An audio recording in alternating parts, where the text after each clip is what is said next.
എൻ്റെ പേര് അരുണാണ്.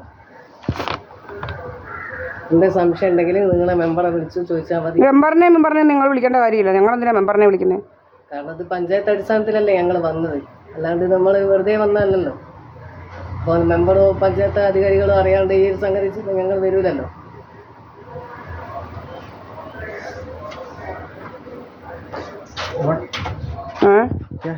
അത് പഞ്ചായത്തിന് വേണ്ടി ചെയ്യുന്നതാണ്. അപ്പോൾ അതുകൊണ്ടാണ് നിങ്ങൾ പറയുന്നത്. എന്തോ നിങ്ങൾക്ക് ഇപ്പം അറിയേണ്ടത്? ഇത് പഞ്ചായത്ത് ഡിജിറ്റലാക്കുകയാണ്. അതിന്റെ ഭാഗത്തൊരു റീസർവേ ചെയ്യും. എല്ലാ വീടുകളും നമ്മൾ ഡിജിറ്റൽ മാപ്പിംഗ് ആണ് ചെയ്യുന്നത്. പഞ്ചായത്ത് ഡിജിറ്റലാക്കുന്നതിന്റെ ഭാഗത്തുള്ള സർവേ ആണ്. അപ്പോൾ നമ്മൾ റേഷൻ കാർഡ് കാര്യങ്ങളൊക്കെ ഇതിൽ ഉൾപ്പെടുത്തിക്കൊണ്ട് വീടിന്റെ അളവ് കാര്യങ്ങളൊക്കെ ചെയ്യുന്നുണ്ട്.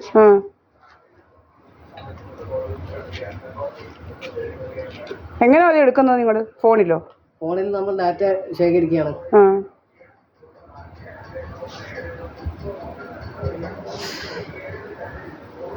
ഐ ഡി കാർഡ് ഉണ്ടോ? ഐ ഡി കാർഡ് ഇല്ലാത്തത് കൊണ്ടാണ് ഞാൻ വർക്ക് ഓർഡർ കൊണ്ടുവന്നത്. പഞ്ചായത്ത് സെക്രട്ടറി ഒപ്പിട്ടത്. നിലവിൽ നിങ്ങളുടെ പേരെന്തോ? എൻ്റെ പേര് അരുണാണ്. ഞാനിവിടെ എല്ലാ സ്ഥലം ഞാൻ കോഴിക്കോടാണ്.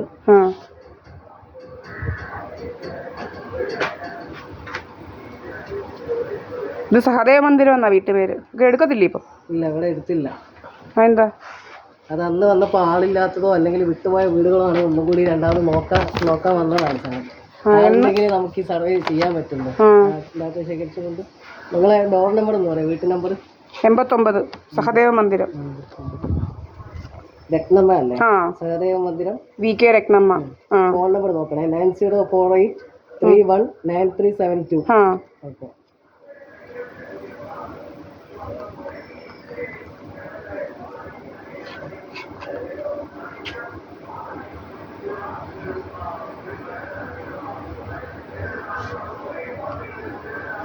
രത്നമ്മ ആരാണ്?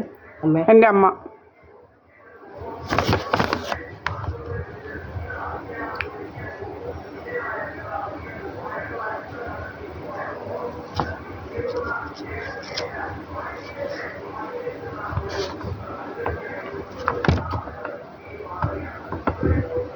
അപ്പൊ ഇനി മാപ്പിങ്ങിൽ നമ്മുടെ വീടിന്റെ പേരൊക്കെ കാണാൻ പറ്റുമോ? ലൊക്കേഷൻ അല്ലെ തന്നെ നമ്മൾ ലൊക്കേഷൻ എടുക്കുമ്പോൾ കാണാമല്ലോ ഇനിയിപ്പം? ഇല്ല, അത് നിങ്ങൾ ഞാൻ പറയല്ലോ, ഇത് പഞ്ചായത്ത് ആവശ്യത്തിന് പ്രോപ്പർട്ടീന്റെ നമ്മളൊരു സർവേ ചെയ്യാണ്. ഇനിയിപ്പോ ഒരു ബിൽഡിംഗ് നമ്പറോ അല്ലെങ്കിൽ ഹൗസ് ഓണറോ പേരൊക്കെ പഞ്ചായത്തിൽ എൻ്റർ ചെയ്ത് കഴിഞ്ഞാൽ നിങ്ങളെ വീടിനെ കുറിച്ചുള്ള എല്ലാ ഡീറ്റെയിൽസും, അതായത് വിത്ത് ലൊക്കേഷൻ അടക്കം അറിയാൻ പറ്റും. അപ്പൊ ചോദിക്കുമ്പോൾ അറിയാം എന്തൊക്കെ കാര്യങ്ങൾ. ഈ വീട്ടിൽ എത്ര അംഗങ്ങളല്ലേ? ഞാനും എൻ്റെ അമ്മയും. ഓരോരുത്തരുടെ പേരും വയസ്സും വിദ്യാഭ്യാസം നോക്കണേ. രത്നമ്മ എത്ര വയസ്സായി? രത്നമ്മ 88 വയസ്സ്. ഇവിടെ വിദ്യാഭ്യാസം എങ്ങനെ? വിദ്യാഭ്യാസം TTC ടീച്ചറായിരുന്നു. അപ്പോൾ ഒരു പിന്നെ റിട്ടയർഡ് ഇതില്ലേ, സർവീസ് പെൻഷൻ ഉണ്ടല്ലേ? ഉണ്ട്. 3 പേരുണ്ട് ഇവിടെ കേട്ടോ. നിങ്ങളെ പേര്?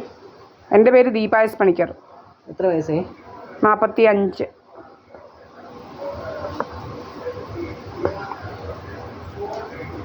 ജോലി എന്താ? അഡ്വക്കേറ്റ് ആണ്. MBA ആണ് എൻ്റെ ക്വാളിഫിക്കേഷൻ. LLB MBA.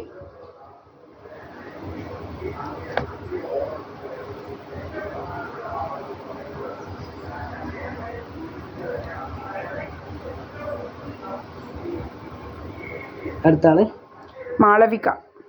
മാളവിക എത്ര വയസ്സായി? മാളവിക ബിജു എന്നാണ് പേര്. എത്ര വയസ്സായി? വയസ്സ് 20.